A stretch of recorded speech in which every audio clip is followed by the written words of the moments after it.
Gain, nigga that like not gain weight, the nigga that lost weight, lifted weights or some shit doing with some weight. So he big as hell now. Man, that nigga got muscles and shit, man. So he ain't bullshit this time.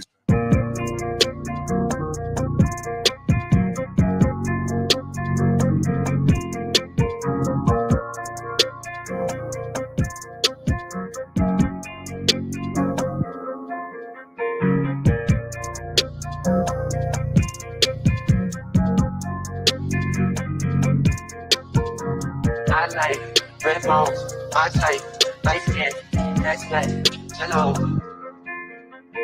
GFN, that's fantastic. Fantastic. GFN, that's fantastic. Fantastic. GFN, that's fantastic.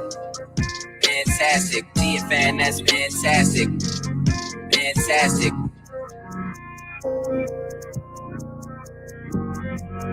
That's good, fantastic.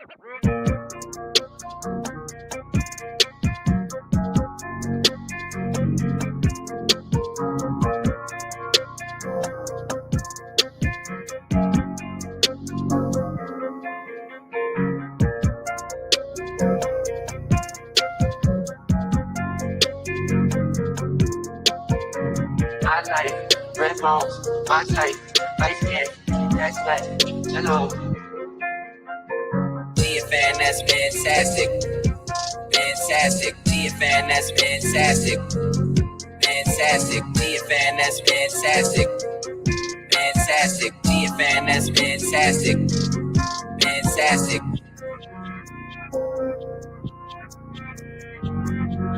That's good, fantastic.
Yo, what up, what up, what up? Y'all know the deal, man. Like and share, like and share, like and share, so we can get this thing out everywhere. There's anywhere in the world you could be, but just hope you're right here with me, the BABG OG. And I appreciate y'all pull up on me, man. What's going on? Shout out to everybody in the building. As y'all can see, man, don't joke my hat too bad. This is thanks to lids that don't ever get the fucking shit did at lids, bro. Just offer your shit like out the thing. And you know, they always, hey, you want to get it customized, you want to get customized, you want to customize, and this is what you end up with. You know, with a motherfucking lopsided motherfucking, you know what I mean? You know, with a lopsided goddamn embroidery, man. So hey, it is what it is. But I ain't finna fucking waste this what $30 on this damn hat. So it is what it is. Shout out to Kev in the building, brother. Greatly appreciate you coming in with the bread off the rip. Cause I got money.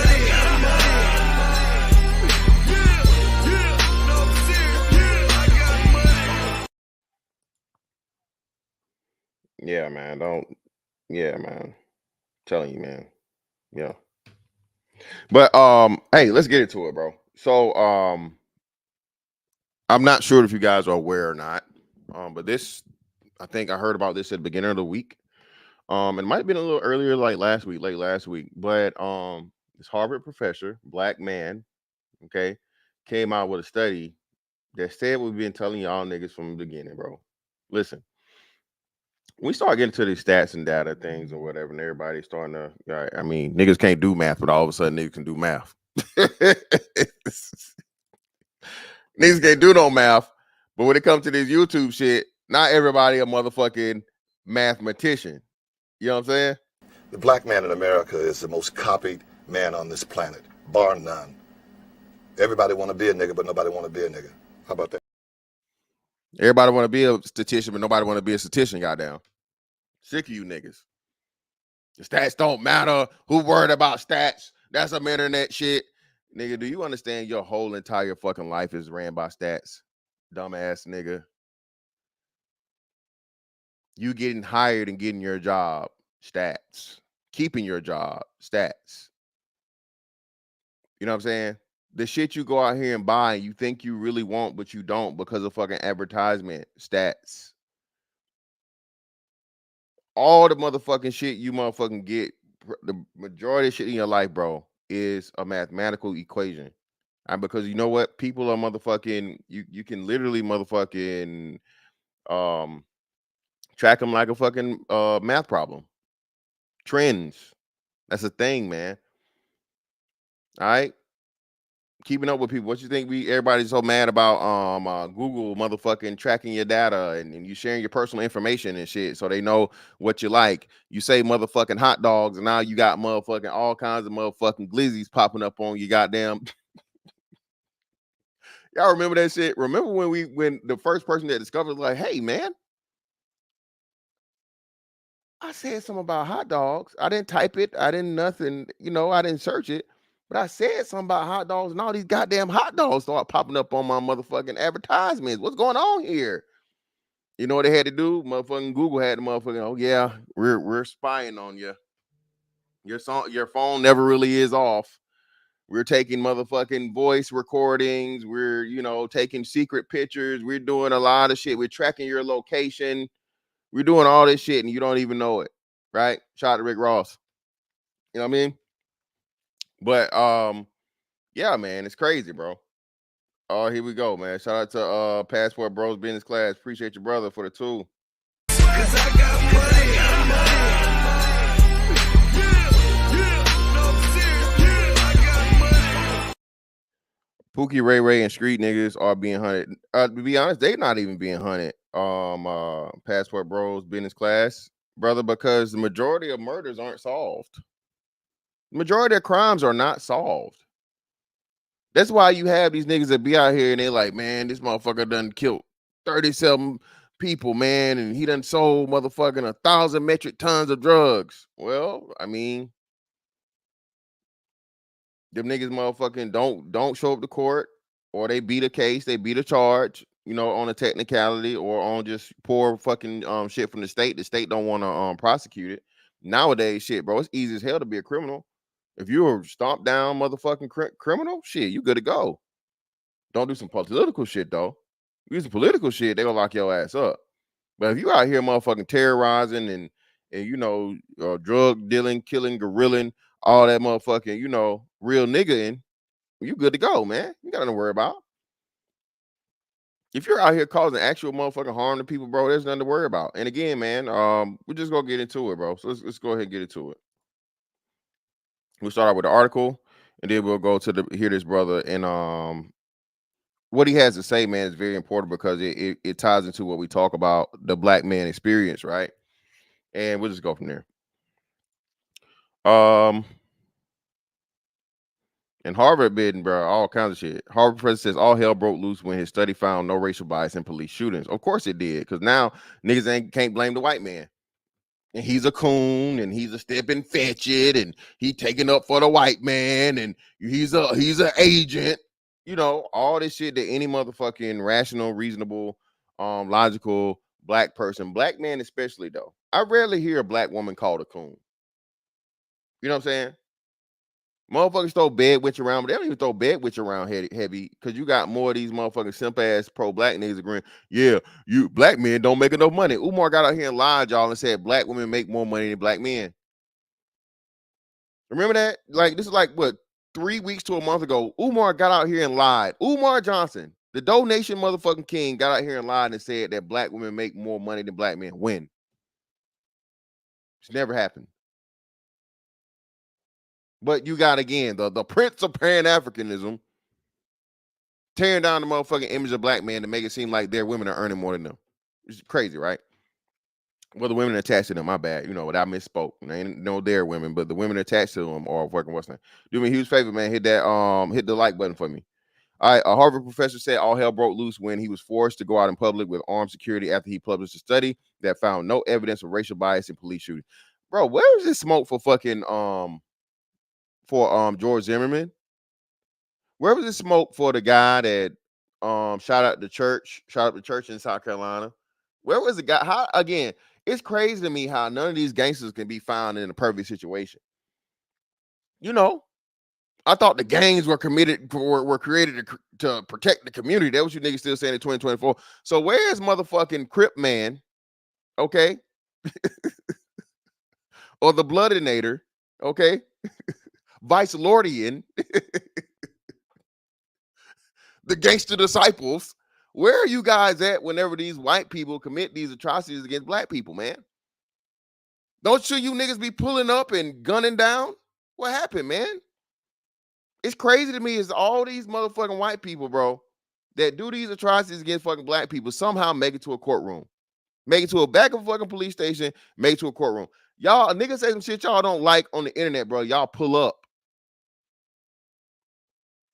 A nigga beef with you on the internet, say a joke you don't like, or call you a bitch ass, hoe ass nigga. You find his address, bro, right? You pull up on this man and you might just kill him.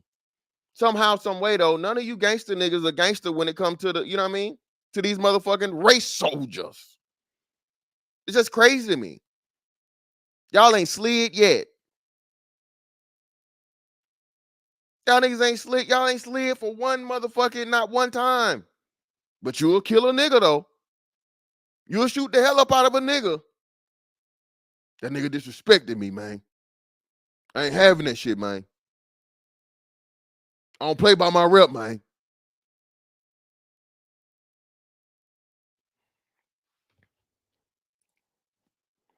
During a sit-down conversation with Barry Weiss of the Free Press, Barry Weiss of the Free Press, Harvard economics professor Ronald Fryer discussed the fallout from a 2016 study he published on racial bias in Houston policing.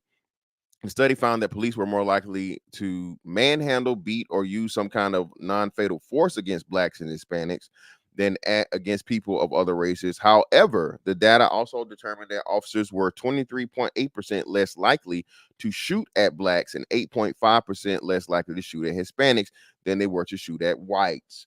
Now, again, I told y'all niggas, man.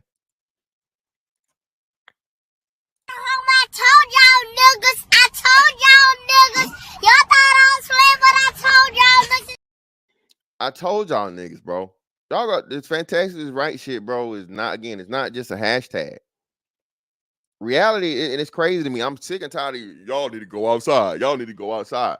Bruh, shut your lame, dumb ass, po ass up. Okay? Nigga, you ain't never been out your city. You ain't never been out the country. Bro, if you have not been out of your fucking state, bro, don't talk to me about, and I'm not talking about nigga to go over to the next state to play the lottery, motherfucker. Okay? Or buy some fireworks, nigga, because they're illegal in your motherfucking state, nigga. If you ain't traveled, bro, shut the fuck up about this outside shit to me, nigga. Shut up.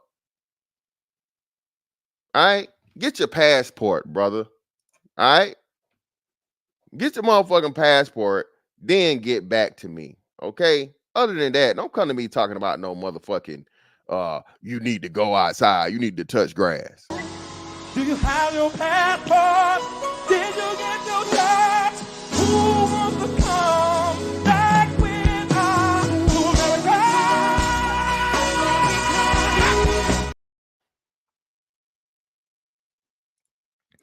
Even in corporate fields in which melanated women are overrepresented and black men still make more money because of work more hours. Yeah, take more projects. Well, again, if salary is just more overall, bro. Men, we know men work more hours. Men are willing to, do the jobs women don't want to do. Again, you're never going to see a fucking black woman on a fucking oil rig. You're never going to see a black woman motherfucking, shit. What? Working power lines in mass. Trade skills, all those different things. You're never gonna see it. But they own the most businesses though, you know. They create the most businesses, and then what they leave out is again the amount of businesses that fail. They don't keep numbers of that. They always give you the positive and never the negative. But we're gonna talk about that too because shout out to Lucky. We're gonna talk about this new bullshit. So they're no longer single moms; they're middler moms, bro. This shit is getting crazy out here. This this is what I say, man. As much as you niggas want to shit on, the space and niggas talking about this shit a lot, bro. There is fucking literal like national retorts and shit to the shit we talk about on this internet, bro. The shit y'all say that don't matter and don't nobody care, and you niggas is this, you niggas are that, bro. You have black women that are going out here that are creating complete, totally fucking new terms to counteract the motherfucking facts that we put on here. Shout out to Media Man, right? Putting the fucking stats and the facts out here. So now these bitches got to make up a whole new motherfucking classification of single moms just so they can motherfucking, make it seem good when they know it's fucked up. When it's a fucking shit sandwich, as they say. So again, 23.8% less likely. Niggas, they shoot niggas the least. And we know Houston has a huge, hold on, let me make sure I'm not tripping. Houston has a huge black population.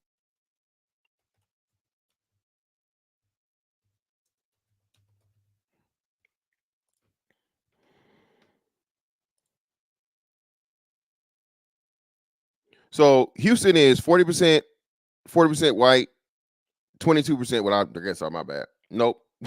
So they don't. No, they don't.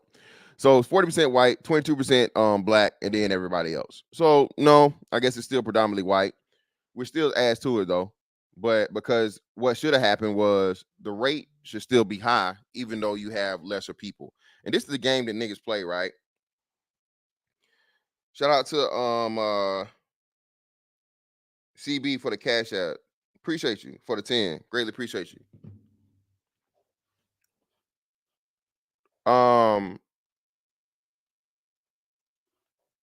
So what niggas do is they flip they play the rate game, right? The rate versus the fucking the total amount. So if it's something that's gonna make black people look bad because of the rate, they say, oh well, the rate's gonna be high because we got less people. We only make up 13% of the population. So we only make up 13% of the population. So of course the rate gonna be high because it's 6 times more white people. So they're gonna have less rate because they got more to pie, which is mathematically correct. But then when you lose on the rate, then you want to go and say, well, you got to look at the motherfucking, the total amount. And that's really what it is. That's really what matters. And niggas try to play this motherfucking mathematical game, bro, and it just don't add up. In this situation right here, it work in the favor because being that it's fucking 3 times more white people than it is black, well, shit, the motherfucking black rate should be higher shit because it's far less people. And we know it's a whole bunch of niggas, it's a whole huge fucking hell, Houston's considered one of the fucking black meccas, man. Houston's considered one of the black meccas, right? So you have still large fucking population of black people, but yet still you're 23% less likely, the least amount of people to get shot in that city. That right there is what you need to motherfucking prove that the bullshit is just bullshit, bro. During the sit-down conversation, Barry Weiss, okay, the study found the police, okay, let's go down here. And this is the brother right here, like back in the day, but this is in the current picture, but we'll see. When Fryer claimed the data showed no racial differences in officer-involved shootings, he said all hell broke loose and his life was upended. Fryer received the first of many complaints and threats 4 minutes after publications. You're full of shit, the sender said. Fryer said quickly lost their minds, and some of the colleagues refused to believe the results after months of asking him not to print the data. Listen, you cannot go against the niggerhood. Okay, fuck the sisterhood. Okay, the niggerhood. You gonna tell niggas the truth about, hey, the police ain't out here hunting and killing and all this other shit and doing this shit to us. No, that's not what's happening. You niggas is just fucking up, and they might whoop your ass, but they're not gonna shoot you. Okay. We got to stop acting like, again, like policing is not a difficult job. I'll try to find it on here, but there's actually a program they were doing to where they were letting citizens and activists and stuff come in and work these scenarios like they were police officers and showing them how easy it is to get fucking shot. You know how easy it is to get shot, man? dealing with somebody, hey, bro, when you pull over, everybody is a motherfucking suspect, right? You pulling a motherfucker over, man, you don't know what the hell they got going on. They can be cool, calm, and collected, which is 90% of the time it is. But hell, very few jobs is where you have a fucking, let's say even 1% chance of guaranteed death. You know what I'm saying?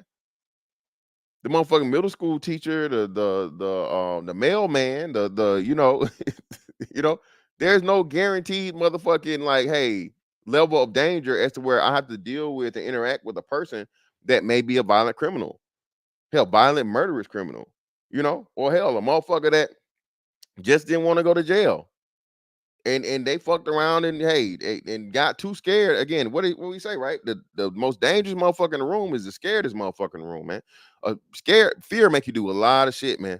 Keep telling y'all, fear and pain are the two motherfucking most they cause immediate reaction, bro.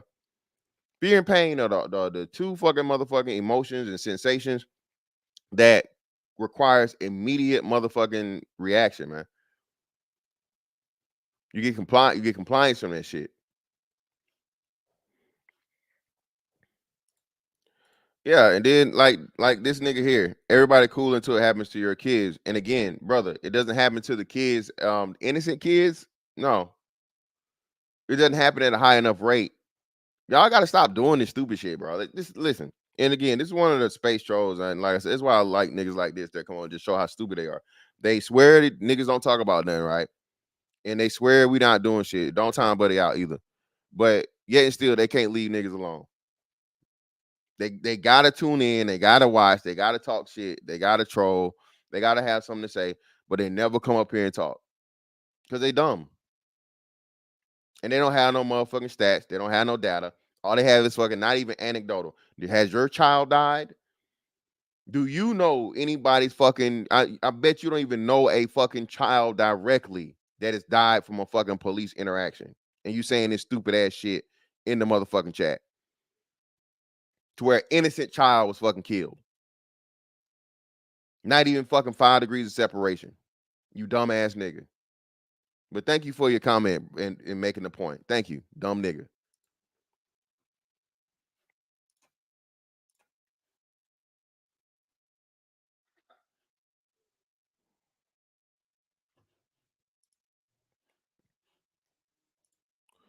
Do me a favor, man. Hit the like button. So, where we at? Okay, yeah. I had colleagues take me to the side and say, "Don't publish this. You're ruining your career." Fryer revealed the world-renowned economist knew from comments by faculty that he was likely to garnish backlash. Fryer admitted that he anticipated results of the study would be different and would confirm suspicions of racial bias against minorities. When the results had found no racial bias, Fryer hired 8 new assistants and redid the study. The data came back the same. So again, this brother did his due diligence. He made sure that it wasn't a fluke. He went out and hired more people to motherfucking again confirm what he had found, and they wanted the nigga to keep the damn truth to itself.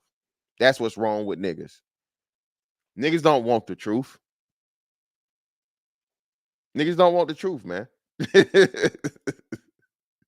They don't want no motherfucking Paul Pierce, bro. Niggas don't want the truth. That's not what they want. Niggas want to feel good. Niggas want to laugh. Niggas want to roast. Niggas want to joke. Niggas want to have somebody else to motherfucking blame. Niggas don't want to take no accountability. Y'all know niggas are motherfucking allergic to accountability. After the report was published, Fryer lived under police protection for over a month. He had 7-day-old daughter at the time and went shopping for diapers. God damn. I was going to the grocery store to get diapers with the armed guard. It was crazy. It was really, truly crazy, he said.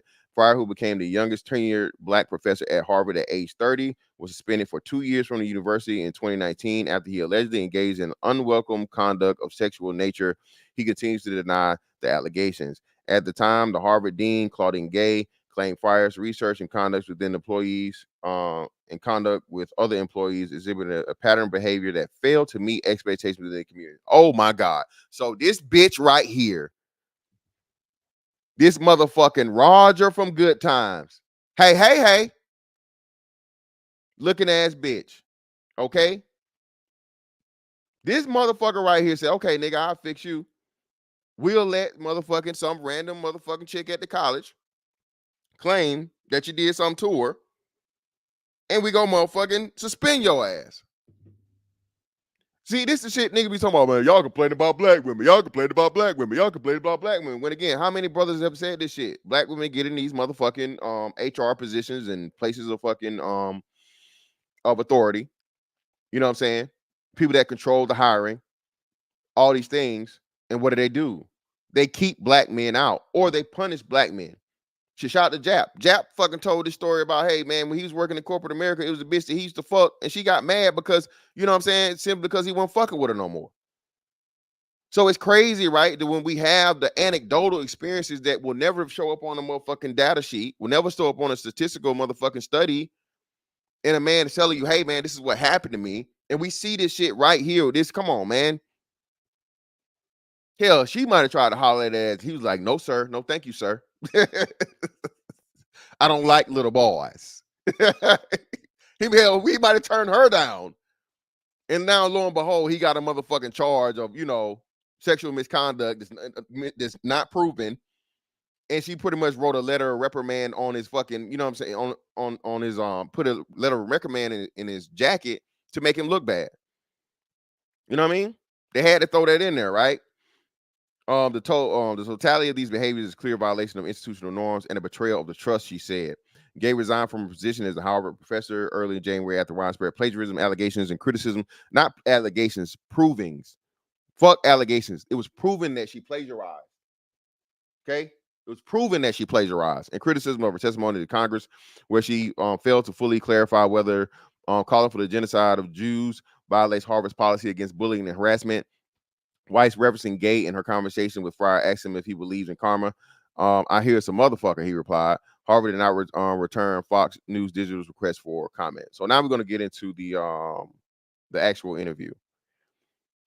And as usual, man, what you come to find out, bro, one of the biggest things we have to do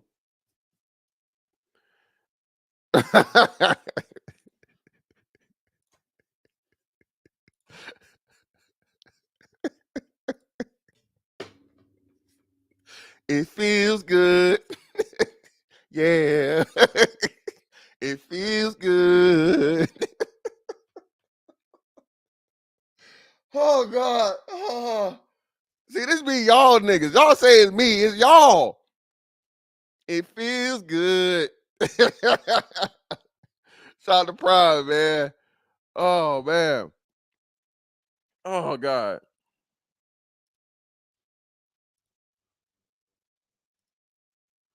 But pretty much, this is a brother that's clearly highly intelligent. And I told you guys this shit, man. Listen, one of the biggest things that happens in the travesties that happens in the black community is they're highly, highly intelligent boys and girls too, children, black children, period, right? And I'm gonna stop doing that. Because at this point, what we're coming to find is we focus on the boys, and the boys are important, right? But at the same time, just black children as a whole, bro, that shit is it is the same across the board now. What used to be just black boys is now black girls also. But for the sake of you niggas, I'm gonna just say black boys, but I am gonna add that caveat to it where again, we have to fucking make the clarification that at this point it's not just black boys that can't read, can't do math, can't do science, all these different things. This is black children across the board. Okay. All right. So one of the biggest travesties that happen is when you have a gifted, and I mean that in the literal sense, right? Highly intelligent child, black boy specifically. His intelligence is not nurtured. More often than not, it's not even recognized by the people that are around him, right? And once it's discovered, again, it's just the standard. It's not rewarded.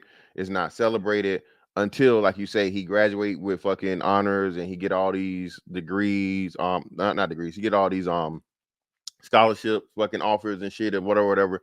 And then the mom steps up and I did a good job. Yeah, I always knew he was smart, you know, and your ass ain't even motherfucking put him up for gifted testing. What are we talking about here? The fuck we talking about?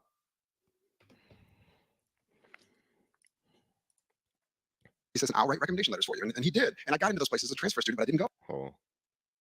On before a minute is, I feel like I've never fit in anywhere. And I'm sure there are people in the audience who may share that view. When I was back home, I love hanging out with my family. The hard truth is I'm 45 years old and there's not a single person that I grew up with who's still alive. I'm the oldest living family member. It's weird. There is no home to go back to. But when I was there, I was always too precocious. I didn't quite fit in, right? I would always question things. And, you know, my grandmother would kind of permit it, but she was a Southern black woman. So you get like 2 questions. And she said, shut up. Now, didn't we say that yesterday? Shut up, boy, I'm grown. Don't ask me no questions. Don't question me. Don't talk back to me. Stay in a child's place. Now, again, there are levels to this stuff, and some of that stuff I still agree with. I do not believe, okay? I am not of the philosophy that parents and children or adults and children are equals. No. I'm not saying that. But learning that, again, you know, children are people. They're human beings. They have feelings, right? They need to learn to be able to express themselves. All right? Should they just be able to say whatever the fuck they want? No, I'm not saying that. But if and when something isn't, you know what I'm saying, right, or something they don't understand or whatever, and it's within reason, they should be able to ask a question. A lot of us weren't allowed to do that. This is why they talk about y'all can communicate, y'all can't talk, y'all don't know how to talk to people. Well, who raised you? You know what I'm saying? Don't talk back to me.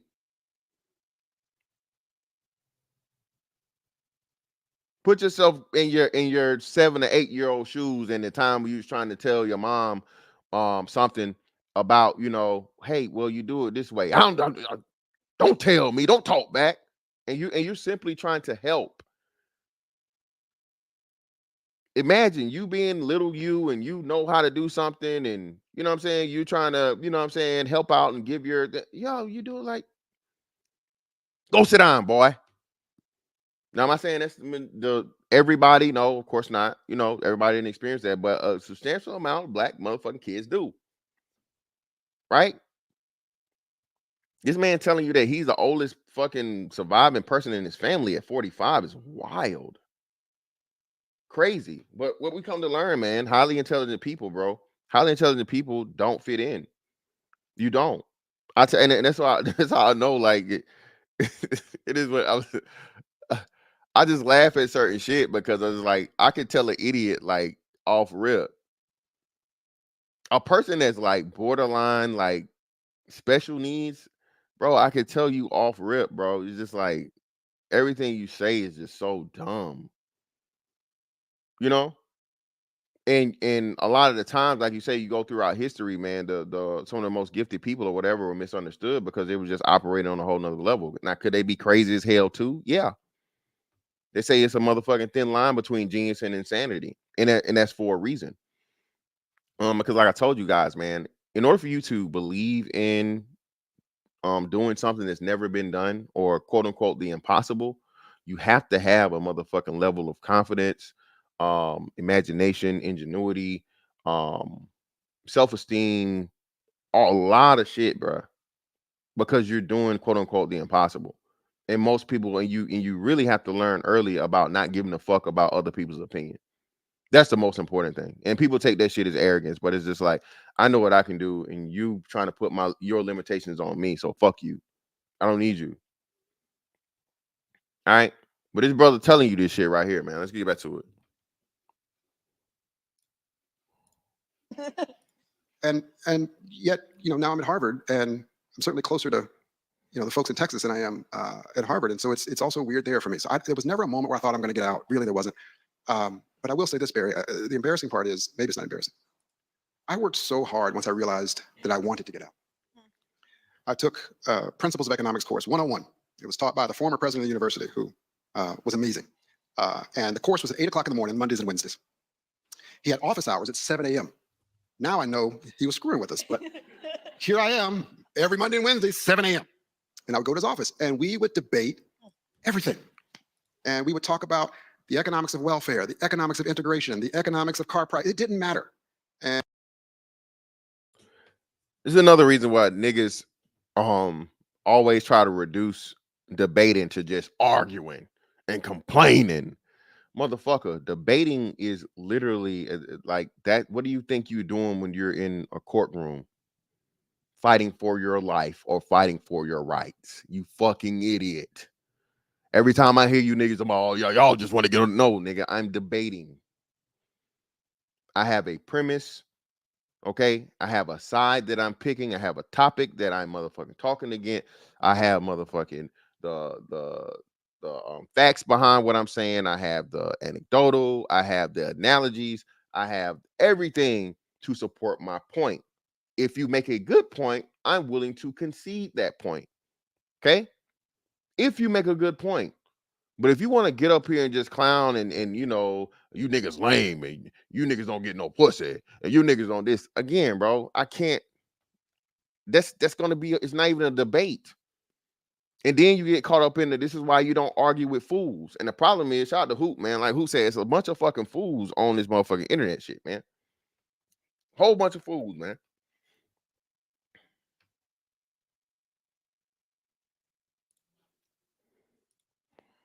And I fell in love. I've had a love affair with economics since the first class. And he is the first person in my entire life who told me I was smart. Now, this is a man in college that for the first time he's hearing a black man who clearly throughout fucking his life has showed signs, I promise you. But for the first time in his life as an adult in a college, hears that you're very smart. I told y'all that same thing happened for me, bro. In the idea of me being able to go to an Ivy League school or all this other shit, and mind you, I was already in the gifted program, but a white man told me that shit. First person to tell me that I had MIT level motherfucking, intellect and you could do this and this and this and all this other shit. Fat ass old white man. And ironically, it was an economics class. Gifted motherfucking economics class I was taking in 9th grade, 10th grade, 9th or 10th grade, I forget. MIT wasn't even in my purview, bro. That not even in my imagination. That goes to show you the power again of speaking, and it's crazy, right? Like words of affirmation and speaking life into, and it's crazy how black women understand that when it's to themselves or to their marriage or to their daughters, but very, very seldom do you fucking hear this bullshit when it comes to the same thing of your sons, right? You know what I mean? Especially again when there's pre-existing evidence of them being gifted, you know what I'm saying, with intelligence. They tell you knowledge is power for a reason, bro. All right. No matter how strong you is, nigga. Okay. The Gracies motherfucking proved that shit. They had knowledge and skill that eliminated no matter how motherfucking, you could be 300 motherfucking pounds, nigga, able to lift 1,000 pounds. They motherfucking get your ass in that motherfucking Kimura, nigga, or that rear naked choke. It's over with. You fuck how strong you is. People fucking take a lot of shit for granted, bro, and don't understand just how deep the simplest little sayings really are. Knowledge truly is power, man. Knowing how to motherfucking do something, bro, usually overrides everything else.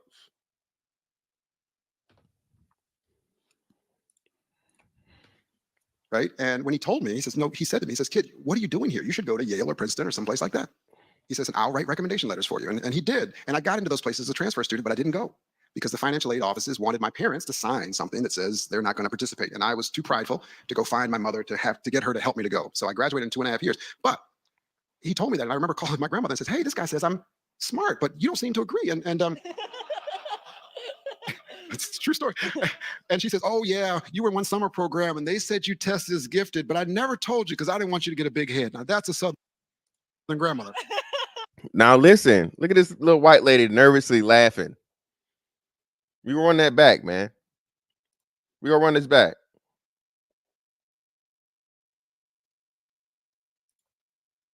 I'm smart, but you don't seem to agree. And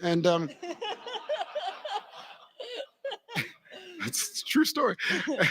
And she says, "Oh yeah, you were in one summer program, and they said you tested as gifted, but I never told you because I didn't want you to get a big head." Now that's a Southern grandmother. Now, how many times how we told you that, man? Like Hoop say, shout out to Hoop, man. Unless it's sports, bro, nobody get no fucks. Sports or entertainment, he dance real good, girl. He a rapper.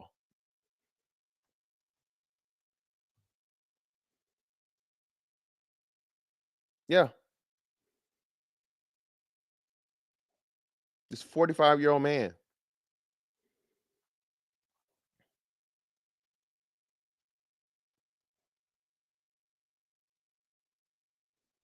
What do we say all the time? The first black woman to betray a black man, usually as a black boy, is the ones closest to him and the ones he loves the most. The ones that claim to love him the most.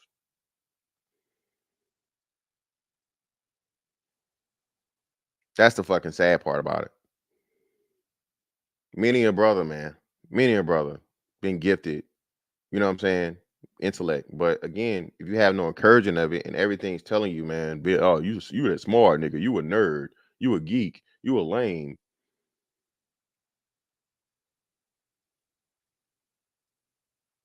You think you smart. You trying to get some good grades. Well, where's the motivation in that? If the only person in this motherfucker has anything, everybody around you is making it a negative. Because again, niggas have a motherfucking allergic reaction to intelligence. Niggas hate intelligence. And I told y'all, my theory for why niggas hate intelligence, because niggas is always on the finessing, getting over, hustling, motherfucking scheming, scamming, all this other shit. Niggas is all about the motherfucking, the hookup, getting over on the motherfucker, right? But if you're smart, it's harder for them to do that. Oh, he got book sense, but he ain't got no common sense. Oh, you got book smarts, but you ain't got no street smarts. Nigga, a lot of people with book smarts have street smarts too. They're just not in the streets. And it's the smartest thing that they don't get in the streets. I told you, bro, you can learn everything about the streets, nigga, from the sidewalk and not get ran over. You learn everything. It's not that hard. The dumbest criminals are like, that's why most of you niggas get caught, because y'all dumb.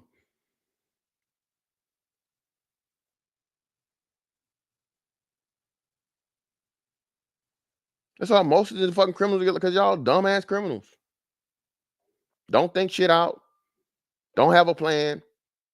Do some shit, and then you want to flash and show everybody, and nigga ain't worked a job his whole adult life, and all you riding around is the brand new motherfucking Benz. Nigga, how you get the money for that? You ain't got no stockbroker, nigga. You ain't got no properties. You know what I'm saying? Niggas that got better at it now, but bro, you niggas don't even think.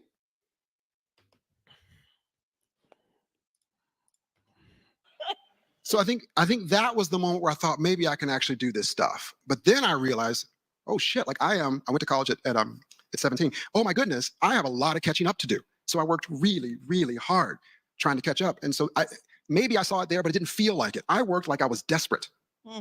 When I took my comm exams as a PhD student, I was sleeping in my office every other night. I didn't want to take the commute home. I was serious.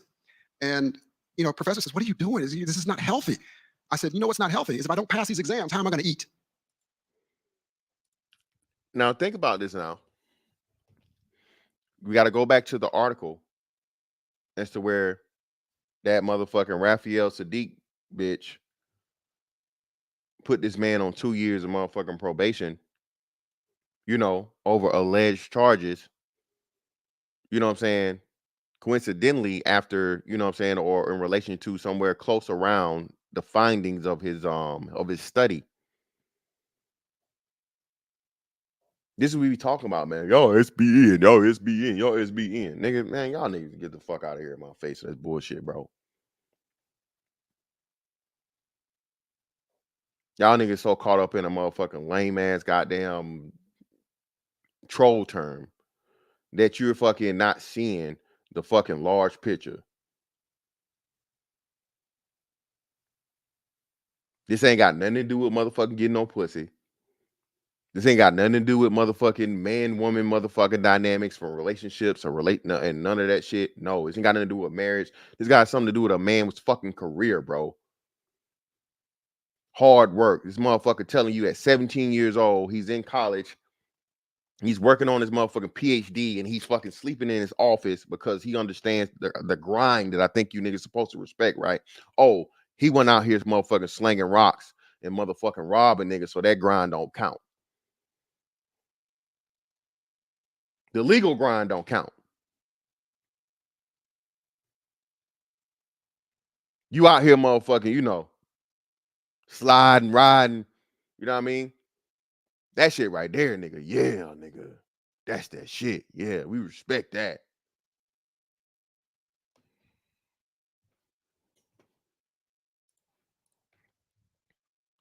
And he looked at me like I was an alien. How could a student in a PhD program worry about eating? It's because he had no idea where I came from. And so that's the level of desperation that I tried to keep for a very long time because there's things I wanted to accomplish. I'd love for you to stay on that theme for a second, just of the alienation or the feeling of being out of step or a misfit. I'll be frank, most of the people I know who went into PhD programs or went into academia are people with the opposite background to you. They are people came into the world with a silver spoon. How did that impact your career, your academic trajectory from college and then in your PhD program? Did it make you feel like I am an alien to the people around me? Yeah, I would say that it made me feel like this is all going to be over soon, so I should enjoy it now. I just didn't think I belonged, right? Like it was a bad Fresh Prince episode for many years of my life. No, seriously, because I didn't know a lot, right? Like after my father went to prison when I was in the school said I could have a special program where basically I went to half of the classes and got out but got full credit. I don't know a lot of stuff, right? Except for economics. I'm pretty good at that. But other than that, I don't know a lot of stuff. And so when I showed up at Harvard, not only did I show up there, I went to the Harvard Society of Fellows, which is the Harvard within Harvard, right? It is the most pretentious thing I've ever witnessed. I'm very serious about that. And it's so the short answer to your question, which I'm not going to give, but the short answer is there's been benefits and costs for being an alien in this community. But when I showed up there, the Society of Fellows, we would have sherry on Oliver Wendell Holmes' sherry table. You're talking about a kid from the hood, dude. Like and I'm a truth teller. And I don't know how not to tell. I learned to be better at it, but like I took one drink and said, "This is disgusting." And they're like, "Well, it's Oliver." I said, "I don't know who Oliver is," but Shout out, listen, man. Don't waste your good liquor on me. Okay? That shit nasty, bro. I don't want it. I'm becoming more of a brown liquor sipper, you know what I'm saying, connoisseur, a nice cognac. I can enjoy it. But super bitter shit, bro. Bro, if you got fucking scotch, don't do it. Don't even pour it. Peat, I can't stand peat and smoke. I cannot stand it. So don't do it. This is 100 aged malt in the cherry wood cask. Nigga, I don't care. I don't want that. Okay? Don't waste it. All right. Everything else I can pretty much I can contend with. I had a good whiskey. I had some good bourbon. I'm like bourbon is really good. Had some really good whiskey, but scotch, don't even do it. Don't do it. Don't waste it. I don't give a fuck how old it is, how expensive it is. No. Mm-mm. This drink right here ain't right. And I'm serious. And they're like, like it's NyQuil. They're like, "Oh my gosh, she's so irreverent." I was like, I'm not trying to be. Right? I'm just being myself. And they would sit at dinner and they'd say, "I can't express myself in English. Do you mind if I speak Greek?" No one likes that guy, right? I mean, like, that guy has no friends. And so I just rejected it all. I said, I'm not gonna do that. I can't play that game. I'm so far away from that I can't play. So I'm gonna play my game. Watch this. And so I said, look, actually, okay, let me back up. The truth is, I went home and I read Emily Post because I wanted to fit in. How did you know to read Emily Post? Because I asked someone, what the hell do you read to hang out at the Society of Fellows? And they said, you need etiquette classes. And I said, well, what are those? And I, along some path, figured out Emily Post. And I read the whole thing. And then I went to dinner and realized no one was doing what Emily Post is. So I was like, maybe they don't know either. So I had to build confidence. But I would, it's helpful not to know. It's helpful sometimes to be naive, right? I thought we were really going after truth. So that's what I went after. I thought when people said they really wanted to help people who look like me in the inner cities, I really thought that was a real thing. I didn't think that, I mean, I now know that they were just joking with me, but back then, I thought they were saying the truth, so I went after that. Right, you were there for the sincere reasons. You didn't realize that a lot of people around you were there for prestige or for ulterior motives. There was no prestige from in my community. Right. When I had an offer at Harvard and MIT, and I told my grandmother, and she said, well, we got DeVry right up the street. I don't understand why you would care about MIT. Told y'all, man. And you know what's crazy? Like you said, that ignorance is one of the biggest hindrances, man, and just disservices done to black boys, especially. They talk about how there's not enough black men going to college. Well, shit. And y'all don't even talk to him about college unless he's going to play football or basketball. I never hear, like, every now and again you see, and then that's not even a black kid. It's usually like a kid of African descent, like a Nigerian kid, or he black, but he not quote unquote FBA, right? Usually. How black boys gonna want to go to college and do college for something other than motherfucking pledge and a frat? You know what I'm saying? If he's not going for if he's not going for sports. When again, there's absolutely no respect, no encouragement for intelligence. You know what I'm saying? The richest black man in the world, bro, black man, African American man, he's not an entertainer, he's not an athlete. He's an intellectual. Robert F. Smith is an intellectual. And like I said, I'm telling y'all this. I didn't know who he was until he fucking paid for the damn. I had never heard of this man. I heard about Oprah for forever. And he had more money than Oprah for I don't know how long. But I promise you, if you were to ask let's say a high school age kid, hey, who's the richest black man in the world? You say Jay-Z, LeBron, Kanye, hell, who else is somebody else that they can think of or whatever? The last person they gonna say is Robert F. Smith, bro. And the sad part about it is I know it's a willful ignorance and purposeful overlooking of him, because again, that's the real key. Only fucking like less than 1% of, you know what I'm saying, athletes, bro. Like from Pop Warner football and AAU to high school, college, less than 1% of them, bro, make it to the pro level, dog. Yet and still, that's what everybody promote.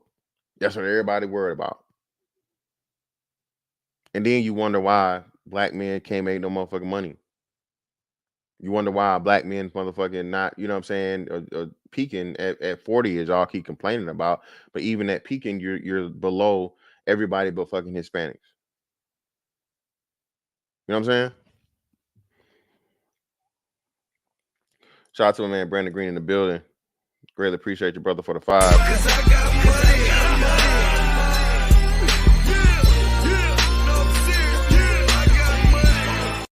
Said that's facts. Appreciate your brother. And you come with another one. Said or for the $2.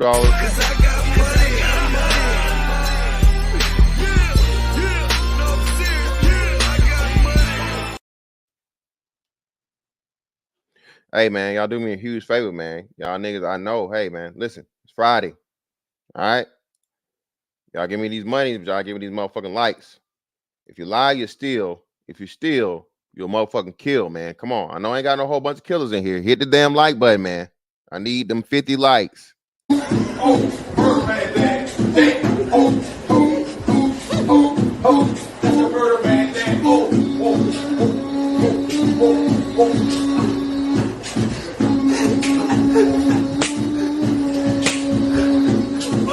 Real more shit, man.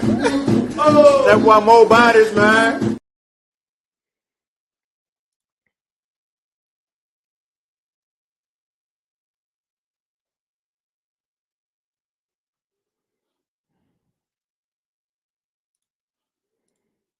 I'm serious, right? Like no one in my community is wearing, my son's at Harvard t-shirts, right? Like, I mean, it's not that they don't care. She was proud. Yes, of course she was proud. She got that. But when I told my grandmother I had an office at Harvard, she asked me, "Do you know the janitors?" And I said, "No, ma'am, I don't." And she said, "Well, I'm gonna call tomorrow and I want you to know their names." Those are the kinds of things that my grandmother gave credence to. Those are the kinds of things she cared about. All my And again, man, you see that? Not only did she prevent him from letting him know that he was gifted, he was highly intelligent, and put him in programs to where, you know what I'm saying, he would have come out better, been able to take better classes and things or whatever, and probably accelerate his process, right? Once he finally makes it and he has a fucking office in Harvard, she tasks him with learning the names of the janitors. Why? Now, am I saying the janitors don't matter? No. Am I saying the janitors are insignificant? No. But the janitors did not make the proper life decisions and didn't put in the work that he put in as to where he should know their names. Okay? If it's upon him to want to do that, cool, fine. All right? I'll never forget one of the I'm not gonna say she was like a surrogate mother, but the nicest little lady in the world, man. I met her while I was in Virginia at I think two. I was at two. And she would talk to me and we would talk about basketball and stuff, stuff around COVID or whatever happened. And she lost her mom during COVID. And, she cried a little bit, you know what I'm saying? I gave her a hug. And I saw the humanity in her. I never saw me being a better person or whatever, and I sympathized for her because, this is an old lady, man, getting up, motherfucking cleaning bathrooms for, in old age, you know. But at the same time, that was on my discretion. You know what I'm saying? Nothing forced me to do that. It was my decision, my choice. No one should make me, you need to know the name of the people that's cleaning the toilets. When again, you didn't even help this boy, you know what I'm saying, reach the fucking pinnacle that he's reached. And you actually motherfucking hindered it.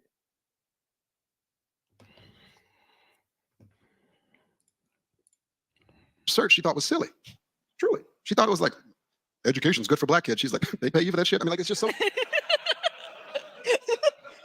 You said something in an interview that stuck with me. Here's what you said. My father screwed me over so bad that he made my emotions like a lever. I learned how to turn them off and on, and that's what's needed when you study race. Say a little bit more about that, and let's use that as a way to talk about the kind of research you do, which I think is only possible for someone who didn't know the rules. Yeah, that is true. I was on a mission to make life better for the people that I left behind. I had a lot of guilt, a lot of guilt. I felt like my friends in school were smarter than me. They certainly made better grades. And so why did I get chosen to be here? What are my responsibilities? That kind of stuff. And I cared so much about it that I was unwilling and am unwilling to lie to the people back home about what they need. So early in my career, yes, it was like a lever. I just didn't care. I wasn't being brave. I was being dumb. I just didn't know. I was going straight ahead. It's not like I sat there with some master plan. I was like, here's what I'm going to do. I'm going to architect my career. No, I went one by one and I would study anything. And I was fearless, right? I wrote a paper on the Ku Klux Klan. My grandma thought I was crazy. I remember she called. She said, "What are you doing?" I said, "I'm sitting in my office looking at some Klan stuff." I'll never forget. My grandma said, "Boy, are you crazy?" She said, "I bet there are people in your department who are in the Klan." I thought she was crazy, but I just didn't know any better. So because I just didn't have any emotion about it. I was just after truth. I was sitting in Society of Fellows who were people who were at the very pinnacle of when we were doing string theory. It was not personal. It was just something there. And then you start to say, look, if you really want to help, right? And if you've ever lived in a black neighborhood, you realize we disagree. There are a lot of people that are very conservative and very progressive. We actually disagree. Maybe not in front of y'all, but we disagree. Now again, man, this shit right here, again, and it's rare. That's the sad part about it, man. He's millennial. He's 45, so I'm pretty sure 45. Well, no, 45 might be Gen X. I think 45 is Gen X. So if he's 45 years old, and this was, let me see what year this was. I think this yeah, this just happened. So yeah, He's yeah, I think 45 is Gen X because 81 starts millennial. So yeah, he has to be Gen X. He was born in 70 something.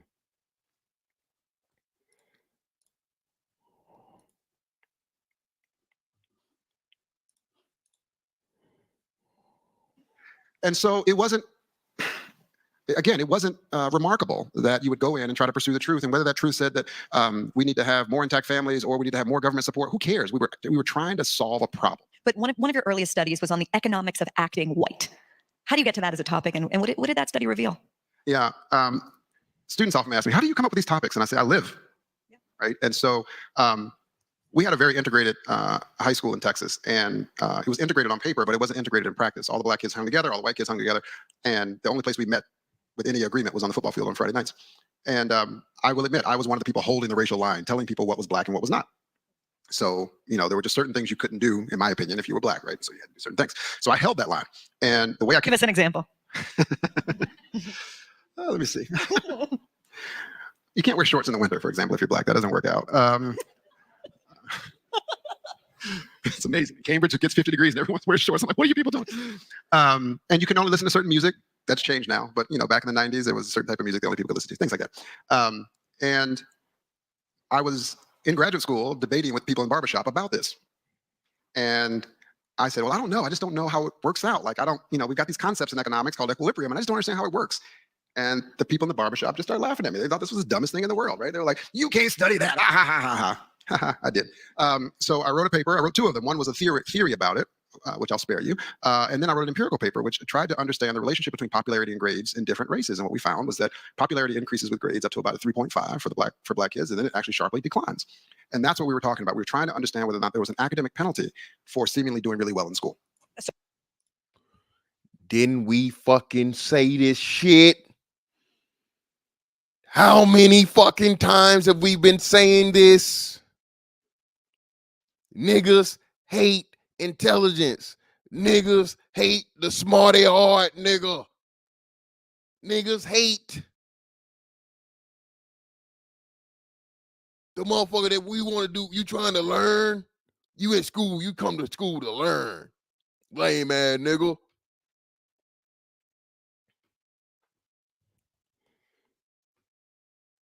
Told y'all, man. 3 C's.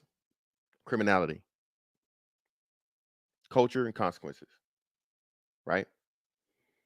And what you come to learn is they're good and bad consequences. Consequences just isn't always a negative thing. Consequences can be good, right? The fucked up part about it is if you're a good black person, it often comes with fucking negative consequences. Good black people, the non-niggas, it's going to be hard for you to make it. You know what I'm saying? Everybody going to see you as a lick. Everybody going to see you as pussy. You know what I mean? You're going to be the first person that everybody fucking depend on but have no respect for, and then blame you because if and when you finally say no, because you understand you're being used.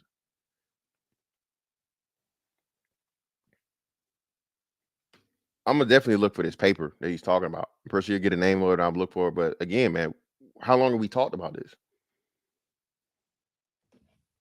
He brought it. He studied the shit that needed to be studied. Social penalty. Social penalty. Okay. When you came on my radar, it was for a paper that you wrote in 2016. Here was the title of it: An Empirical Analysis of Racial Differences in Police Use of Force. Maybe there's been a more controversial paper since then. I would argue it's probably the most controversial of your career so far. Tell us about that study, and you called the results the most surprising of your career. Why is that? Can we change the language of controversy? I mean, do you mean interesting? People are always like, you're so controversial. I don't want to be, right? Like, I'm just showing you the data. The data are telling you a weird story. That's not my fault. I'd like some nice popular data. It just didn't work out that way. Look, I saw what was going on with Michael Brown and some of the early viral videos of police violence. I wanted to do something, but protesting is just not my jam. I'm not saying that people shouldn't protest. Go for it. But it seemed hot outside. I just didn't want to do it. And so I thought, I want to do something. And the only thing I know how to do is I'm one of the world's biggest data nerds. So I said, this is going to be the easiest paper I ever write. I'm going to go get some data. I'm going to go show that the police are biased. Finally, people are going to like me. And my grandmother's going to go, you showed that the police don't like black people. Really? What are you doing up there? Right? Like this was I had it all laid out. And then I had dinner with a colleague of mine, and I was telling him about my plan. And he says, you know, Roland, when you work on schools and other stuff like that, you really just are in the schools. And so it's weird for me, strange that you would just download police data and not understand more about the police. He says, I wonder what the police are maximizing. A very econ kind of thing to ask. I wonder what the police are maximizing. And it dawned on me in that moment, I didn't know, nor did I think I cared. So I said, okay, fine. I didn't give him credit in the moment, but I left and said, you know what I'm gonna do? I'm gonna go figure out what police maximize. So I set up ride-alongs in Camden, Philadelphia, Houston, some places in Massachusetts to ride along with the police. Now, back to 1991. I don't like the police very much. I don't. What had been your experience with police? I had been roughed up by the police. I've had guns pulled on me. Mind you, they pulled me over and I decided it'd be a good idea to get out of the car and walk away. The details are important, probably. But in any event, I didn't like their customer service. And so I just didn't like police. They came, they took half my family away. Granted, they were selling a lot of drugs, but again, not the greatest customer service. So again, this is him explaining the mentality that is forced upon the black community and black men especially, as to where somehow you blame the police for doing their job. Even more importantly, you blame the police for your family or whoever it is being bad criminals 9 times out of 10. You know, the greatest criminals are the ones that never get caught. The greatest criminals are the motherfuckers that motherfucking sell all the dope, you know what I'm saying? Do all the dirt, la la, make their little money, whatever, and get out the game. Never get a motherfucking charge, never get a case, unknown. Nobody even knows who this motherfucker is. You the motherfucking, you know, the hand motherfucking moving the puppet strings, right? Never even seen. But again, we know because just like it's the inverse, right? Just like the more intelligent you are, the lamer you are, and the you know, the more unpopular, uncool or whatever, you know, the more niggified, more hood, more street, more gangster, more real nigga, the higher your esteem. The main thing we supposed to be here about telling fucking black men, especially the ones that come after us, bro, leave that real nigga shit alone, bro. That real nigga shit, bro, is just a motherfucking one-way ticket to motherfucking jail or hell, as they say, right? Bro, become a real man, all right? Focus on being a real man. Real men are motherfucking respected and revered throughout the world, all right? Real niggas only get recognized by niggas. And niggas are the worst motherfucking judges of character and value.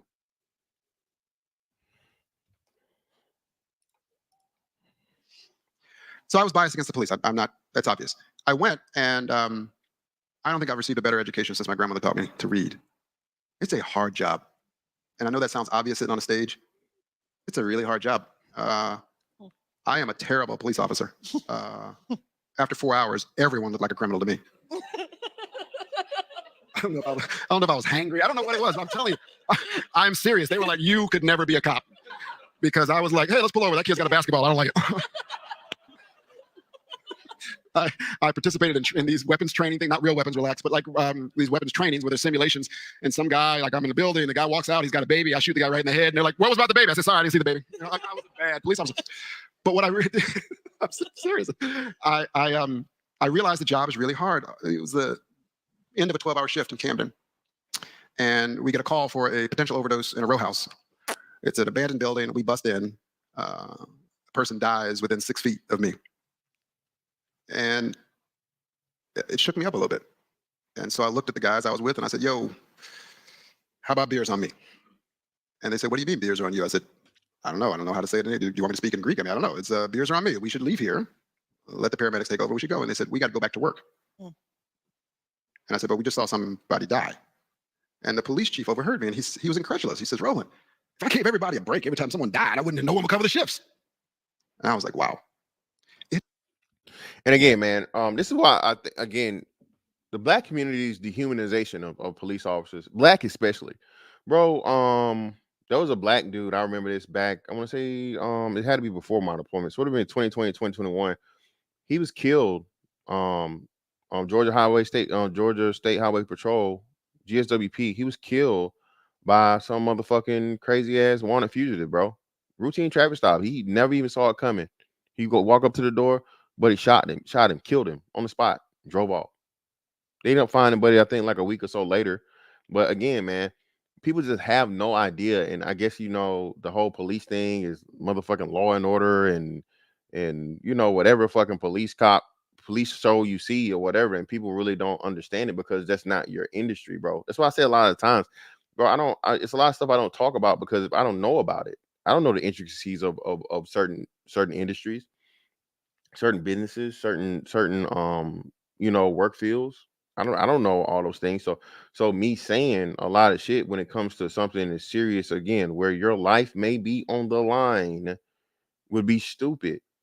And again, again, bro, like I said, you niggas swear y'all want anarchy. Y'all swear y'all wanted to be no police and everybody get motherfucking sliders, riders, everybody got shooters. Nigga, no the fuck you don't. You ain't got no shooters, nigga. And even if you did, we know what? Them niggas can't shoot. Unless they right up on you, niggas can't shoot. So what we talking about here? But fuck the police, fuck 12, and all they do, they hunting us, they killing us, they doing this, they doing that. And again, man, like I said, I just know for a fact, a lot of these niggas, man, again, the criminality aspect of them, it's like the damn Hatfields and the McCoys type shit, right? It's just ridiculous. When again, police not even out here like that. Police, the majority of police, over 90% of police is like, there's a nigga, lock him up. No. And we've come to see that because again, like I got in the thumbnail, hell, the black police have done some of the worst motherfucking work, right? Even in Boys in the Hood. The motherfucking cop that was motherfucking most out of pocket was who? The nigga cop. The black cop. You know what I'm saying? So again, this bro, when are we gonna grow out of this? When are we gonna fucking start inviting and understanding the importance of law and order and not keep living by a fucking street code that don't apply to the fucking civilians? Real niggas I know, hey man, y'all got rules, y'all got shit or whatever, but y'all saying stupid shit like nobody should tell. So damn, you mean to tell me that grandma that's motherfucking 70 years old that's taking care of her grandkids and you motherfucking setting up your trap right outside her motherfucking house? You know what I'm saying? Y'all niggas done had 3-4 shootouts. She ain't supposed to say nothing for her own safety. And she been living there longer than you been living. You a Christian. You ain't supposed to say nothing. The dumbest shit I ever heard in my life. But again, because niggas like, put a celebrity criminal, and niggas fall in love with it. It is a hard job. And so through these experiences, long story short, I collected a lot of data. And those experiences helped me understand what types of data to collect. We collected millions of observations on everyday use of force that wasn't lethal. We collected thousands of observations on lethal force. And the key question, I alluded to it earlier in a bit of a joke, but the key question is not just this arbitrary, silly snapshots that some journalists, not named Barry, do a lot, which is Black people are 13% of the population and they are 50% of the police shootings. I'm sorry about that, but I don't know what that has to do with the question. Right? And it was in this moment, 2016, that I realized people lose their minds when they don't like the result. Right? And so what my paper showed, you'll see tomorrow, like some of you, was that, yes, we saw some bias in the low-level uses of force, every day pushing up against cars and things like that. People seem to like that result. But we didn't find any racial bias in police shootings. Now, that was really surprising to me because I expected to see it. The little-known fact is I had 8 full-time RAs that it took to do this over nearly a year. When I found the surprising result, I hired 8 fresh ones and redid it to make sure. They came up with the same exact answer, and I thought it was robust. And I went to go give it, and my God, all hell broke loose. Tell us about that. What was the? Oh, I mean, well, your former paper published a thing, published a report about it, and it was a 104-page dense academic economics paper with a 150-page appendix. Okay. It was posted for 4 minutes. When I got my first email, this is full of shit. Doesn't make any sense. And I wrote back, how'd you read it that fast? That's amazing. You are a genius. People lost their minds. I mean, it was like colleagues of mine were going, well, I don't believe these results. He's using regressions. I'm like, well, what the hell else have we been using? I mean, we've been using them for ever. That's what you use. And how many times have we said this, bro? We learned this shit. Well, them the white man stats. You getting them stats from the white man, and the white man lying on the black man. He telling the truth about everybody else, but the niggas, he lying on them. What? So when you don't like the stats, we get to fucking throw them out. But when the stats fucking support what you want, then we got to use them. You know what I'm saying?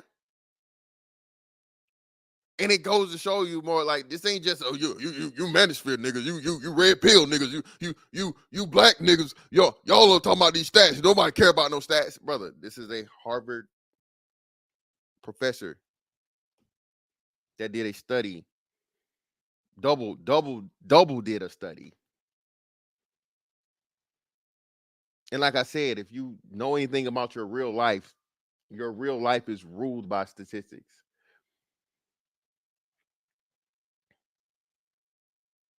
Your real life is ruled by statistics. If you disagree, you can come up. The link's in the chat. If you disagree, you are more than welcome to come up and say your piece. But just understand, you're not only arguing against me, you're arguing against the fucking Harvard professor that's done the study and has the numbers and the data to support it. So you can disagree, but please don't come up here with just your emotional and your anecdotal. Because I promise you, again, that's another thing too, man. Listen, the reason why I say anecdotal experiences, man. Listen, people do not understand just how small your let me say this, brother. I'm gonna bring you in. People don't understand just how small your experiences is from a city standpoint, from a state standpoint, from a national standpoint, from a global standpoint, bro. You only know what you have, what you're privy to, and what you have motherfucking access to. So when you try to fucking come in and you try to make it this shit as to where, oh, I seen, 5 niggas get shot by the police yesterday. Okay, well, why did the 5 niggas get shot by the police? Did they have guns? Let me sure, bro. You got feedback. Did they have guns on them? Did they point guns at the police? What happened? I'm pretty sure they didn't just hop out the car and just shoot niggas. Had there been situations where that's happened? Yeah, it's happened. We see the video. But the thing is, niggas want to make one bad situation all the situations. And that's just unrealistic. And then never even taking into account the same thing happens to white dudes, the same thing happens to Hispanic dudes, the same thing happens to all other race of people. Clearly, motherfucking, like I said, they said black people were shot the least. Now, they whoop a nigga ass, yeah. Hey, am I saying, am I blaming them? I really don't know. To the point of where like his serious injury, no, I don't agree with it. But again, if I got a motherfucking chase your ass down, or you want to wrestle and tussle, I'm sorry. You're going to have to pay a harsh price. You're gonna have to learn a valuable lesson. Just don't make my job harder, and I don't have to motherfucking handle you harder. In my mind. But let me get the brothers in here. Go ahead, Brian. What's up with you, brother? Go ahead. Peace. Was down with it. I can't complain, bro. So I got 2 points. I'm not gonna be on here long because I'm on my lunch break right now, and I know you a busy man, so I ain't gonna waste your time. But first point, black people have this weird thing where we just assume sports and rap is our only way, especially sports. So let me tell you something about me as you get to know me. When it comes to football, you can't out debate me, especially when it comes to the prep scene, as in high school to college scene. You can't out debate me. That's my thing. I study it very intently. Okay. Let me explain something. The thing is, we make fun of people who prioritize the books, but let me explain something to a lot of black folk in 2024. Unless you have money, Lil Johnny, Lil Tim, Lil Homie is not sniffing Division One, because Division One is what we all want, right? You know, everything FCS and lower, you're basically playing sports in college for fun, unless you're a generational FCS Division Two player. You're not sniffing professional sports. Division One is what we all want, right? Not only is it hard making the Division One nowadays, right? I want you to, in your free time, go look up the top 10 prospects in football and basketball and baseball. Just go look them up. One thing they all have in common, and I want you to follow, none of them go to a regular high school. All of them either go to, if they go to a public school, it's a public school. It's basically a private school. It's got the facilities, and it's in a, like, for example, Austin Westlake in Austin, Texas. it's in a suburb like that, but all of them are going to nationally ranked elite private schools where basically they're going to college already. Where is that coming with the black community? Unless you live in a community where the high school is basically geared towards helping your child become a college or professional athlete, you can't make it on talent no more. Back in the day, we saw people come from small towns and become heroes. It's almost impossible nowadays because high school sports is a business now. It's a business now. And because of that, people are leaving these small communities to move into big communities like Grayson in Georgia, or they're moving to places in New Orleans, right? Like more suburban areas in New Orleans, because they want their kids to have a shot at making D1 because you have to go to these type of schools. And what people need to understand is your kid has a better shot at a regular life if they just pursue it. Don't get me wrong. I would love for my children to have the opportunity to play D1, but they're going to be great students as well. They're going to be great students as well. And my second point is this: black people, and I'm from the black community, man. I grew up in the hood. I'm from the New Orleans area. I grew up in South Baton Rouge. Been there, done that. We have this weird thing where we'll preach, we'll preach all this pro-black stuff. Nobody has a more adversarial relationship with intelligence than black people. We do. We have an adversary. We have an adversarial relationship with intelligence. We do. We don't like that shit. I hear this dude talk, this young man talk, this Harvard grad. I hear pain in his voice because you know why? I know what black people put him through. I know what they put him through. When people found out I was going to college, man, they hated on me. I know what this dude going through. So I just came on here to tell you this.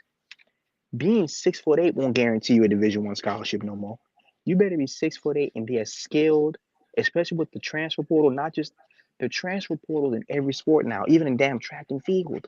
Unless your kid is not only a great athlete, a great student, and a skilled athlete who goes to a school with pedigree, you might want to tell them to do their homework. Hey, and another big thing too, man. I don't know if you guys put a one in the chat if you guys realize that that NFL commercial during the fucking Super Bowl where now they're putting these combines over in Africa. The black American athlete is purposely being pushed out of professional sports. They tired of you niggas. I told y'all this. The race car shit, bro. This race car shit is over with. It's too many. America has too many other people that they can replace you with. They can replace your ass with motherfucking Africans. They can replace you with Caribbeans. Hell, they can replace you with some Indians. Remember the fucking Indian dude that fucking cut his hair off and then applied? I think it was to Harvard or he applied to some Yale or something. He applied to an Ivy League college as a black man by simply cutting his fucking hair low, right? To make himself look like a black man and be able to get into the college because they denied him when he applied as Indian. So, and I'm not condoning that because again, at the end of the day, that was fraud and so on and so forth. And like if a nigga did it, I understand it, but that's another thing for another day. What I'm saying is, again, man, the NBA itself, bro, is being ran over and dominated by fucking Europeans, and that's the nigga sport of all nigga sports. NFL, yeah, but you know, you always got the white quarterback. You always got White you running know, backs, white yeah, DBs. yeah, you know what I'm saying? You always got the white quarterback who's the usually the helm of the team, and the quarterback is the most important thing. Therefore, you're gonna always, you know, Tom Brady is still right now, as of now, the greatest QB ever. And then number 2 is going to be another white guy. And depending on where you put Mahomes, you know what I'm saying? Mahomes could be either number 3 or 4, depending on what you do. I got Mahomes at 3 at this point. But you know, having that argument, majority of the people that have been the leaders, the clear leaders of the what's that? Hey, brother, you came in and you dropped out, so come back, man. I don't know if your joint dropped off, but CJ, just click the link again. But yeah, man, bro, the black athlete itself is being replaced, bro. I'm telling you. But go ahead, Bluff. Go ahead. Oh, okay, okay. Yeah, you can hear me okay? Yeah, you loud and clear, brother. Go ahead. Okay, okay. So yeah, I've always hated the fact that black people that will always put down the best of us when we need the best of us more than ever, especially at this point.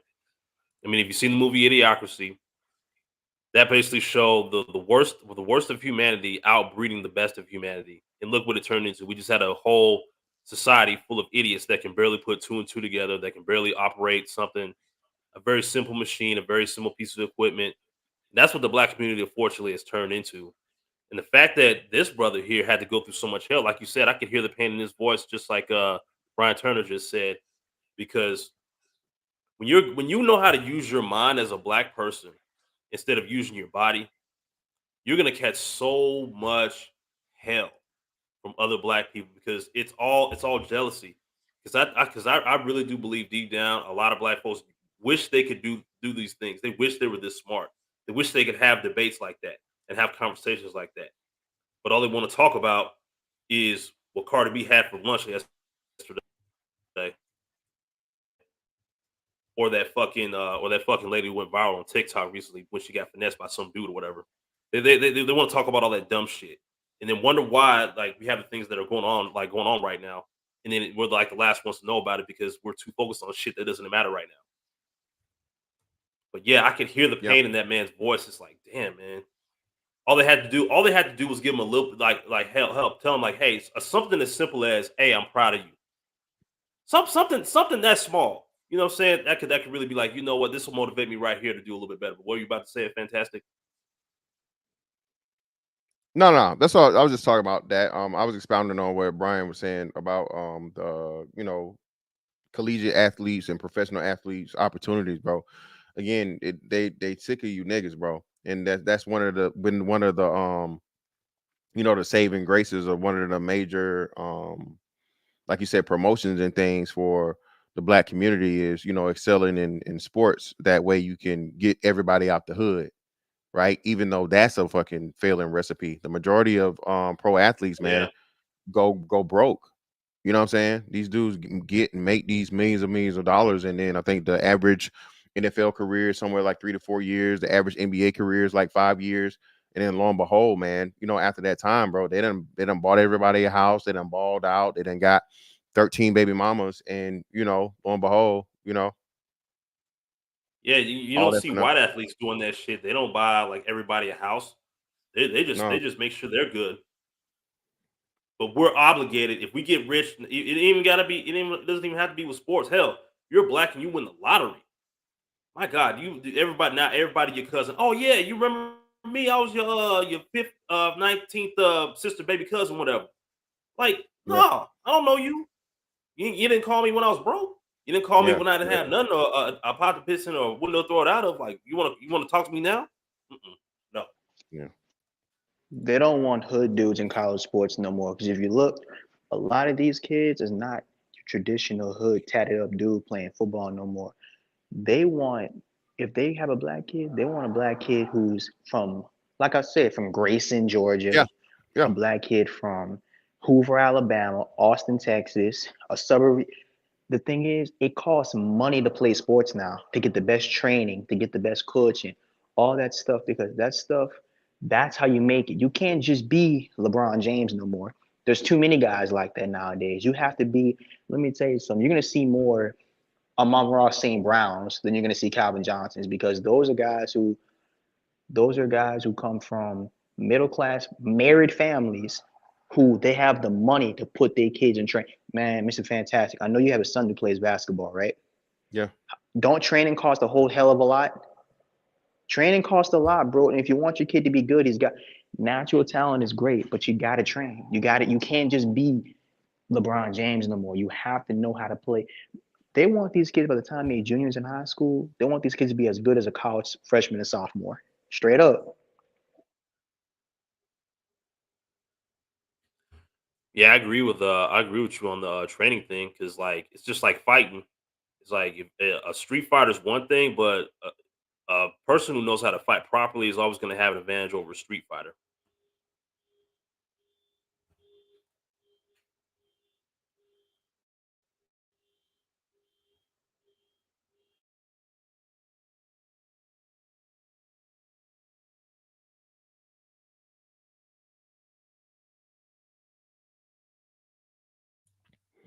my bad. That was a damn appointment reminder. But yeah, let's get back into this. And I had colleagues take me to the side and say, "Don't publish this. You'll ruin your career." Mm. I said, "What are you talking about?" I said, "What's wrong with it? Do you believe the first part?" "Yes." "Do you believe the second part?" "Well, the issue is they just don't fit together." we like the first one, but you should publish the second one another time. I said, let me ask this. If the second part about the police shootings, this is a literal conversation. I said to them, if the second part showed bias, do you think I should publish it then? And they said, yeah, then it would make sense. And I said, I guarantee you I'll publish it. We'll see what happens. And again, man, this shit right here, when they talk about, you know, niggas having monkey nuts, standing on business, all that shit, this right here is what makes fucking men.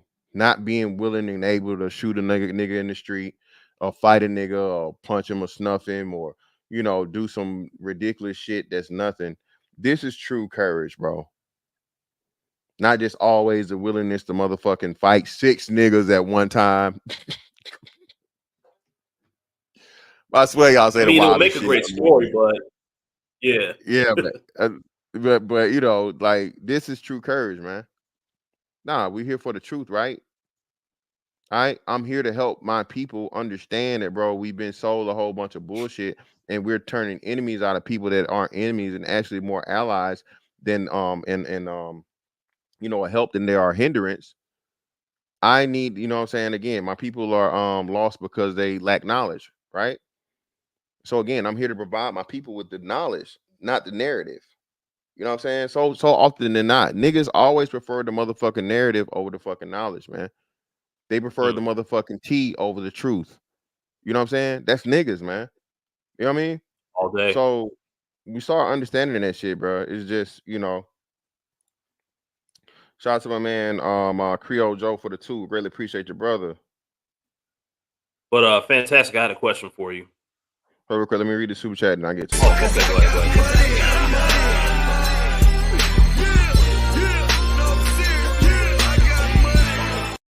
Shout out to Creole Joe for the 2. Mixed black men will take over sports. Yeah, bro, it's already happening. Like I said, Pat Mahomes, like I said, bro, Pat Mahomes get this. If Pat Mahomes wins this other one, he's definitely, like I say, I'll entertain the information or the conversation with him being over Joe Montana, just in the amount of time that he's done it, and to be able to do it with, you know what I'm saying, that franchise that early or whatever. Like, yeah. But yeah, man, the mixed black man, everybody's complaining. And then, like you said, I told you guys, man, we're seeing this. More black men are exploring their options in other races other than fucking what's the name. And trust, believe me, these other races see that shit too. Yeah, it's not just them. Naomi Osaka. Remember Naomi Osaka? She's I think where her dad was Haitian or something. So I had Haitian and Japanese or whatever, whatnot, what have you.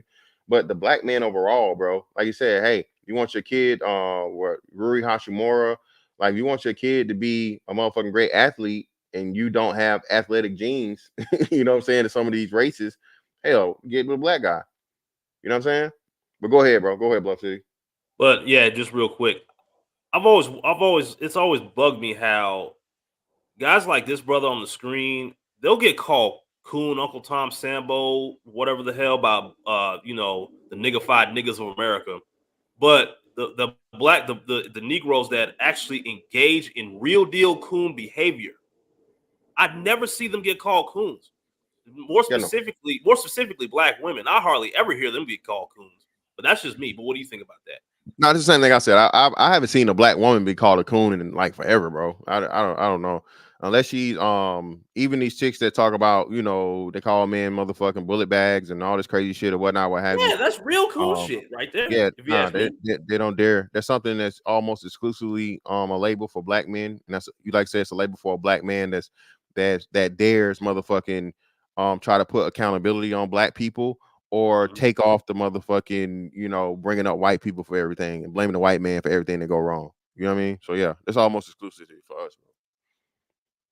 That's always bugged me. Yeah. So it was, you know, I lived under police protection for about 30 or 40 days. I had a 7-day-old daughter at the time. I remember going and shopping for, because, you know, when you have a newborn, you think you have enough diapers, you don't. So I was going to the grocery store to get diapers with an armed guard. It was crazy. It was really, truly crazy. Yeah, it was a really phenomenal experience. There are a lot of people, many people, and this has been a realization for me over the past few years of my own life, who faced with that exact decision point would make the opposite choice. I think the majority of people actually would make the opposite choice. They would think, I'm going to preserve my career, my professional status, my prestige. You were you were a golden boy at that point. I'm going to preserve my popularity, my ability to get along with my colleagues, someone nice to sit next to me in the cafeteria. Like every incentive, to use an economics term, would be pushing you to make that choice. What is it inside of you? What can everyone here learn about what allowed you to make the opposite choice?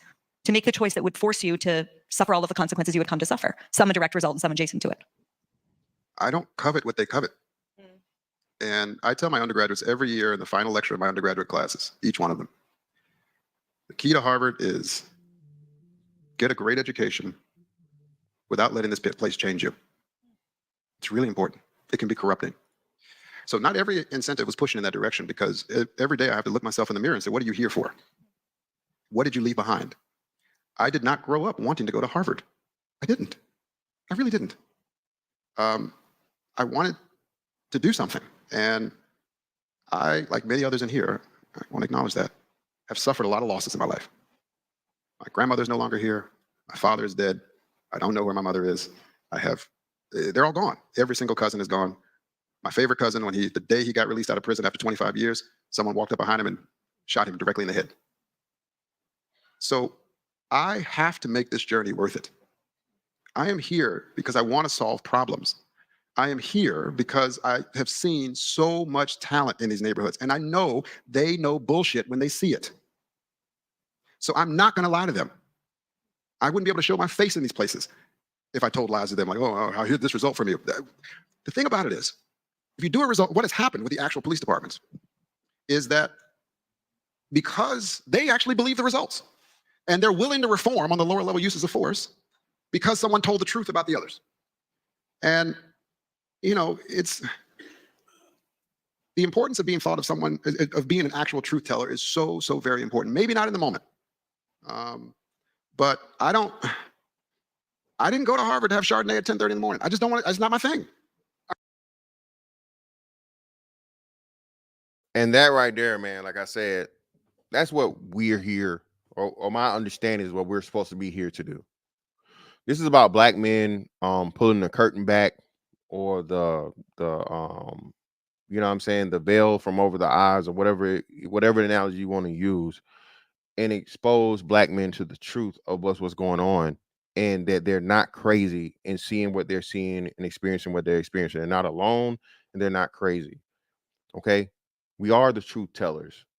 Okay? You niggas keep trying to turn this into something else or whatever, but you niggas don't want to motherfucking, you know what I mean? You got to add some entertainment into it. You got to have some some drama every now and again. You got to have some beef. You got to have some roasting. You got to have some, a little bit of everything. Because niggas, again, because you're conditioned, the way niggas are conditioned, niggas don't want to lecture. Niggas don't want to be lectured. Niggas don't want to just have no motherfucking learning. Hell no. You know what I'm saying? Yeah. So once you understand that, we man, get too bored. We get bored niggas get bored very fast.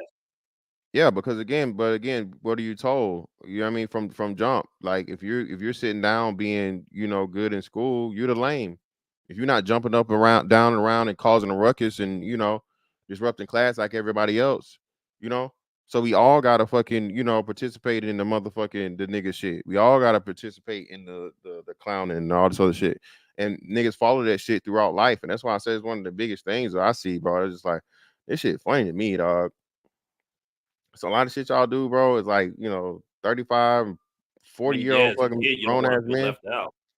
Yeah, bro. Like, nah, fuck that shit, bro. I'm not here to motherfucking, impress and all this other shit and just do what you niggas want me to do when you not gonna give a fuck. No way. No, nigga, I'm here to tell the truth. Okay. Cause I got sons depending on me, bro. I got one day grandchildren and shit depending on me. I'm not worried about me. I'm good. You know what I'm saying? I'm good. I know how to take care of myself. I made it 40 years and I hopefully live 60 more years on this earth, bro. Okay. Made the right decisions, still making the right decisions, got plans, got milestones, got all these different things or whatnot, what have you. So yeah, bro. I'm not worried about me. This ain't for me. Okay. It's for those that come after me, bro.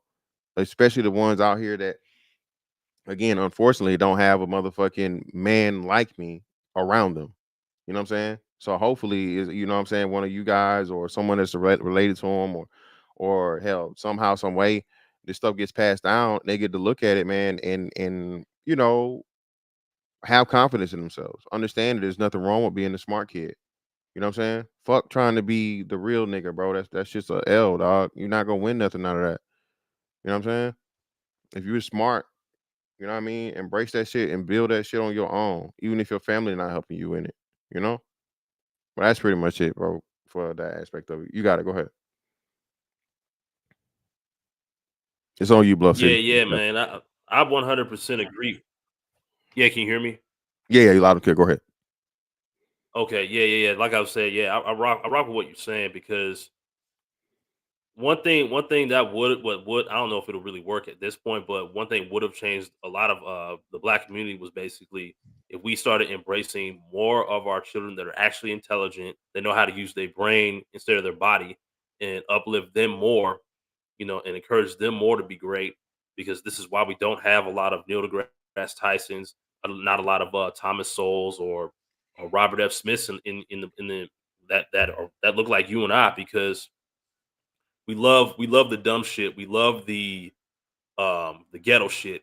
We love, like, I never understood why individuals like Glorilla was even getting popular, because like I'm just like, man, I'm from the same city that birthed the song "Fuck Nigga Free." I, Mhm. I, I felt so goddamn embarrassed about that shit. It's like and this and then she goes on these podcasts and these interviews saying some of the goofiest shit I've ever freaking heard. She said she didn't even know what foxes were till she went all the way over there and did that interview in the Yeah, in UK. England. In England, yeah. Yeah. She's like, what's a fox? It's like they're like little red dogs. She's never heard of that shit. It's just like, wow. School systems here, they're not doing what's in the best interest of the child. They're just trying to pass them on and get their little paycheck. Which is why I'm glad I moved out of Memphis in 2003 and went spent the rest of my school years in Colorado. But I learned the hard way that I was really far behind, coming from a Memphis school system, going to Colorado school system, because out there in Colorado, you actually have to do your work. In Mhm. Memphis, you could barely do shit and pass, which explains why you got a lot of motherfuckers that can barely count to 10 or read an analog clock. I don't know if you ever seen those videos Oh, where you they know, can't control see time. I did see that. Yeah, I saw that I think like a month or two ago. Yeah. They're like, "What's 3 times 3 times 3?" They'd be like, 333." Yes. Yeah, man. Like I I'm said, like, yo, that shit. It's like, wow. It's like, I feel bad for the future, to be honest with you, because these are the same individuals that are going to be allowed to vote. And who do you think they're going to vote for? yeah, you know. I'm not here to tell anyone how to vote. I'm just making an observation. Yeah, man. Unfortunately, bro, like you said. But yeah, man. Appreciate you for coming up, bro. Oh Thanks for your yeah, commentary, man. all the time. For sure. Always, bro. Appreciate you. Yeah. Yeah. So, hey, man. The story is here. I'll put the link so you guys can watch the whole thing entirety. We got the majority of it, the most important parts. And let me see, does it give you a link to the study here?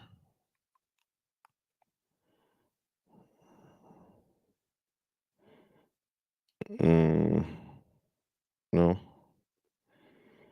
But I'm pretty sure you can Roland Fryer, look it up. You could be able to find a paper if you want to read it in its entirety. This is the video right here to finish out the portion that we did not cover, but like I said, we got the most important parts of it. And I just, again, man, this is a slow grind, fam.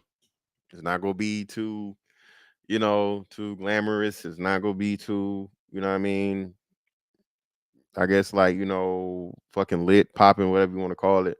But somebody's got to do it, man. You know what I mean? And as you niggas sit back and talk about what niggas talk about, and then, when it's not the other bullshit, bro, y'all definitely need to. If you say you care, right? If you worried about your sons, your grandsons, your lineage, you should be, what I mean, promoting the same shit that we talking about over here. But anyway, man, hey, that's that on that one. I'll catch y'all on the next one. Holla.